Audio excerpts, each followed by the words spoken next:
Hello and welcome back to Tales of Anosmia. I'm Jules and I'm anosmic. I have no sense of smell. Today I want to talk a little bit about the common misconceptions about anosmia and the questions that you will inevitably be asked whenever you tell somebody that you don't have a sense of smell.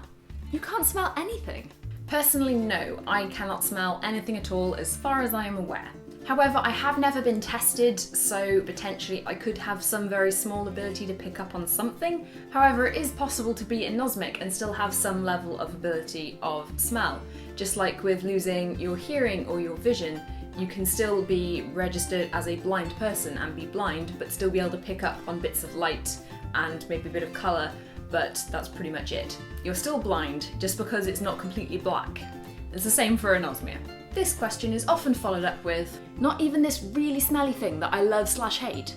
I understand that for a lot of people this is a very new thing, learning that you can not have a sense of smell, but if someone has just told you that they have no sense of smell and you've asked, really, you can't smell anything at all, and they say nope, and then you go, really, not even this? Just think it through. If you're saying this question because you don't know what else to ask, just don't ask anything else. If there's nothing you're particularly interested in about it, it's fine. I'm sure that the person you're talking to doesn't really mind. The YouTuber Evan Edinger actually did this when I met him at a meetup in Cardiff a couple of weeks ago. And he asked me when I said I couldn't smell, because he asked for people to give an interesting fact about themselves. And then he asked me, not even farts. Can you taste food? Yes I can. However, my experience is going to be very different to yours because I'm not getting all the extra stuff that you get from the smell of food. I did a whole video about this, which you can watch here, and that pretty much sums up what it's like. You just can't smell it, you can still taste it. They are different senses. And now my personal favourite. You are so lucky. Ugh. I get it, there are bad smells in the world, but would you say this to a deaf person? Personally, I'm not that bothered by this question. I am not upset about having no sense of smell and it doesn't really bother me too much, but some people really are, especially if they've recently lost their ability to smell. It can be quite a devastating experience and you're just belittling it with this question, like the sense of smell doesn't matter. Along a similar sort of line, I often get, "I'm so sorry to hear that." I get that this is a normal thing for people to say when they don't know what else to say. They want to seem sympathetic, but it just comes across as patronising. I think anybody with any level of disability of any kind, you don't want people to feel sorry for you, you know? Because you're fine, it's okay, just can't smell. I don't feel sorry for me. So I wanted to get a broader view of different opinions on this video, so I put a couple of messages up on Tumblr and on Facebook. So I've got some of your suggestions for pain in the butt questions that you regularly get and misconceptions and stuff. If you are interested, the links to the two Facebook groups about anosmia, one's Congential Anosmic specific, the other one's just generic anosmia. I'll put links to those Facebook groups in the description. And if you use Tumblr at all, I regularly use the anosmia and anosmic tags for my posts about anosmia. There's a lot of other people doing the same thing. It's not many people on Tumblr, there's a lot more on Facebook, but depends on what you prefer. So QT Succulents on Tumblr brought up being asked to smell things, as in having things thrust into your face and asked to smell them. I've only really had this happen from close family and friends, which is fine because we're just having a bit of a laugh. I know them and they know me and they know that I'm fine with it. But why on earth would you do that to someone you don't really know? That boggles my mind. Even if you don't think that they can smell it, it's not nice to just shove something in someone's face. Just because I can't smell it doesn't mean it's nice. Alison Tart brought up being asked what the cause of anosmia is and kind of expected to give like a single answer or a simple answer.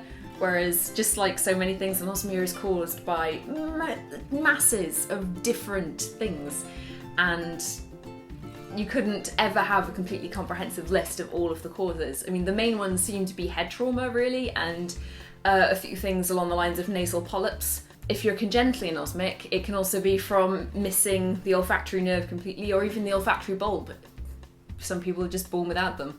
Natalie Clement brought up something that I kind of feel needs its own entire video to discuss properly, but it's the assumption that all anosmics are the same, that we have the same experiences, which obviously isn't true. It affects everybody in so many different ways. You can not only categorise people by the acquired anosmics and the congenital anosmics, but people who are able to experience the trigeminal nerve stimulation and people who can't, people who have an improved sense of taste and people who have a really bad sense of taste, people who have been affected by it on a real emotional, mental health level and need help because of it, and the people who don't even need to seek out people online or find other people like themselves because they really just are fine with it and not bothered.